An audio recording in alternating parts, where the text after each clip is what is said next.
இந்த ஆயில் வந்து 1 கிலோ என்னுடைய சில்லறை கடைக்கு 80 ரூபா அசலாகுது. இந்த கம்பெனியிலிருந்து நான் 5வது டீலர். ஸோ ஒவ்வொரு டீலரும் கிலோவுக்கு 5 ரூபாயிலிருந்து 2 ரூபா வரைக்கும் லாபம் வச்சு வியாபாரம் பண்ணுவாங்க. ஏற்றுறது இறக்குறது இதெல்லாம் இருக்கு. எல்லாம் கழிச்சு இது கம்பெனியோட விலை 1 லிட்டர் 40 ரூபா. 40 ரூபா இன்னைக்கு 1 கிலோ நீங்க சன்ஃப்ளவர் விதை வாங்க போனா கூட கிடைக்காது. ஆயில் அவன் 40 ரூபாய்க்கு ரெடி பண்றானா இப்படி 1 லிட்டர் தண்ணி வாங்க போனீங்கன்னா 20 ரூபா. இது எல்லாரும் அறிந்த விஷயம். உங்களுக்கு யாரும் தெரியலன்னா பக்கத்துல இருக்க கடையில் போய் கேட்டு பாருங்க. 1 லிட்டர் தண்ணி பாட்டில் எவ்வளவுன்னு 20 ரூபான்னு சொல்லுவாங்க. 1 லிட்டர் ஆயில் எப்படி 40 ரூபாய்க்கு கொடுக்க முடியுது?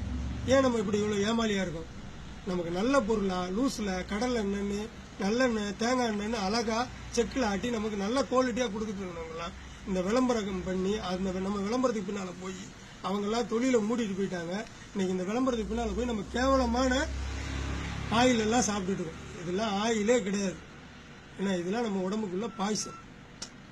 ஓகே, இதுல என்ன கலக்குறேன்? இதுல என்னவா இருக்கலாம்? இதுல சன்ஃப்ளவர் ஆயில் இல்லைன்ட்டீங்க, என்ன கலப்பாங்கன்னு கண்டிப்பா அது நமக்கு உடம்புக்கு ஒரு நல்ல விஷயமா இருக்க வாய்ப்பே கிடையாது.